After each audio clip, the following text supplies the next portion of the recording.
Tarde con 5 minutos, tiempo del centro de la República Mexicana. Le agradezco mucho a Edgar Viela Morosco, el director general de estadísticas sociodemográficas del INEGI, que tome la llamada de la segunda de imagen informativa. Pues esto que ya le habíamos adelantado, 5 millones de estudiantes abandonaron la escuela, lo cual es una tragedia en sí misma. Te agradezco, Edgar, que tomes esta llamada. ¿Cómo estás? Muy buenas tardes.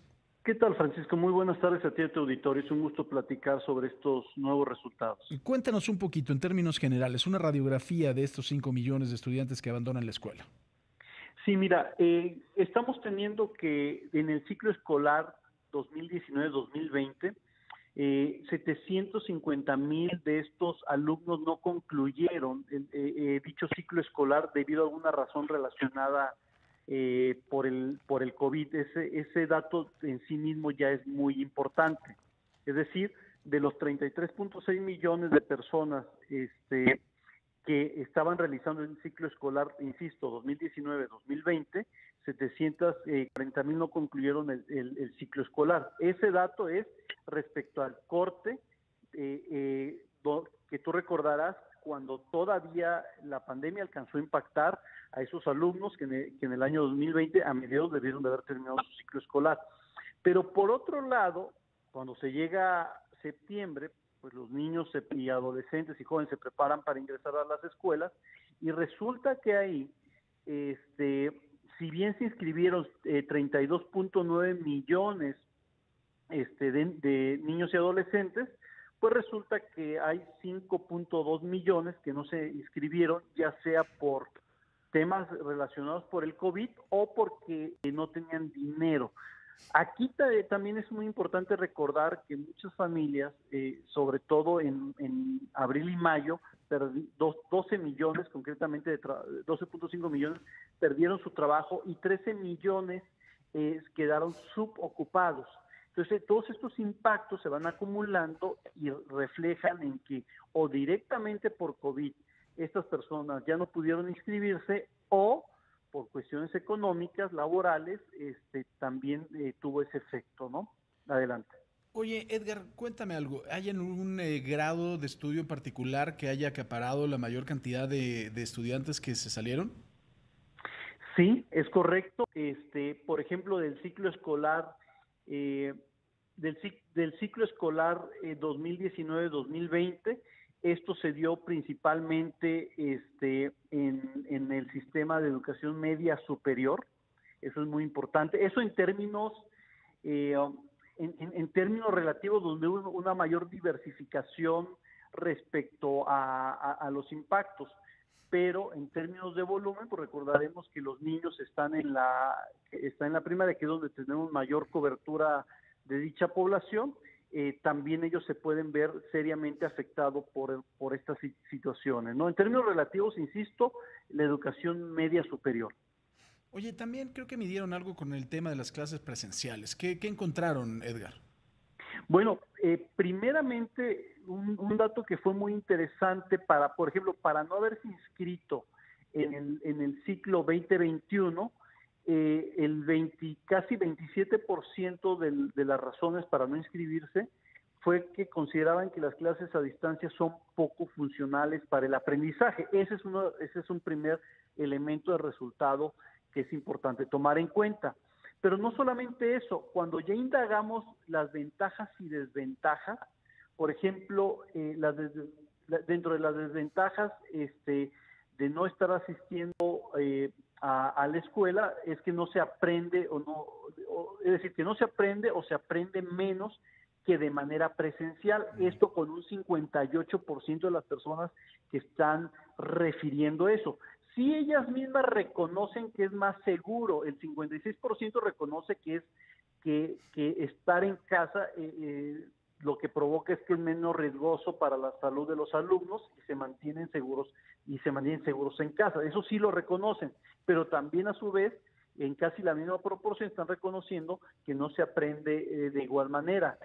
Otro tema que es muy difícil del trabajo de las desventajas del estudio en casa es que hay falta de seguimiento del aprendizaje de los alumnos, insisto, con un 27%, con un casi 24% que hay falta de capacidad técnica o habilidades pedagógicas de los padres o tutores para transmitir ese conocimiento, y un casi 19% también refieren exceso de cargas académicas y actividades escolares.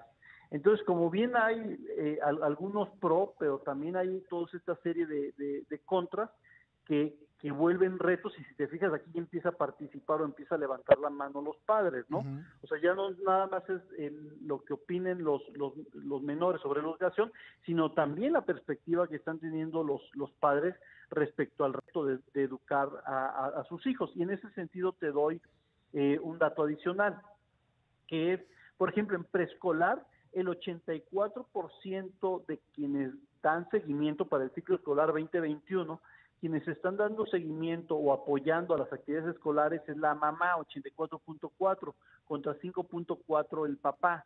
Para el tema de la primaria es el 77% las mamás, el casi 8% los papás, y para la secundaria el 60% las mamás y 10.2% los papás. Sí. Si te fijas, empiezan a colapsar las cifras. Lo que te estoy diciendo es que conforme se empieza a elevar el grado de estudios, y recordarás que los años promedio de educación en nuestro país es de 9.7, es decir, cuando ya estás en la secundaria cada vez puedo apoyarte menos. Claro. No Edgar, dame un minuto, porque vamos a ir a una pausa, nos corta la computadora, pero está muy interesante el tema. Ya regreso contigo, si me lo permites. Adelante. Las 2 de la tarde con 15 minutos platicamos con Edgar Viela Morosco, director general de Estadísticas Sociodemográficas del INEGI. Edgar, nos estabas platicando precisamente de los problemas y de los colapsos que se han dado a través de la educación a distancia y la falta de seguimiento a la propia educación que se puede presentar cuando se está a distancia. Sí, mira, y un dato adicional que te quería dar es que imagínate un sistema, de por sí en nuestro país solo 1 de cada 3 viviendas tiene una computadora.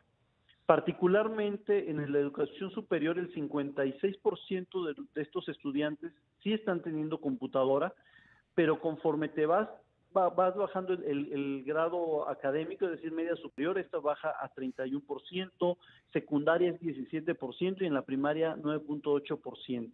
Eso es bien importante. Para haber una educación a distancia, los insumos es fundamental, y en este caso en el que estamos detectando menores insumos, sobre todo de computadoras o por ejemplo tablets, si también las incorporáramos, que representaría un 5.6%, estamos hablando que ligeramente arriba del 15% de los niños de primaria, digamos, tienen insumos tecnológicos de esta naturaleza para tomar las clases. Los otros están el 70% teniendo que atender a través del celular, ¿no? Cualquier cosa que eso signifique. Entonces, otro de los retos que también estamos observando es, por ejemplo, la educación pública y privada, donde en el caso particular, por ejemplo, del ciclo escolar 19-20, el 4.2% de los alumnos de educación privada no pudo terminar contra 2% de educación pública. Pero si lo desglosamos por hombres y mujeres, en el caso de los varones alcanzó la cifra más alta con 5.5 en educación privada. Entonces, esos son los contrastes, estimado Francisco, y sin duda el INEGI invita a que profundice más tanto el sector público como privado, padres de familia, mismos alumnos y sociedad en general, para que entiendan qué es lo que está pasando y cómo es que van a resolver o atender esta problemática. Pues querido Edgar, te agradezco mucho, muy interesante esta plática. Gracias, Edgar. Te envío un fuerte abrazo a todo tu auditorio. Excelente tarde. Igualmente, Edgar Biela, el director general de Estadísticas Sociodemográficas del INEGI.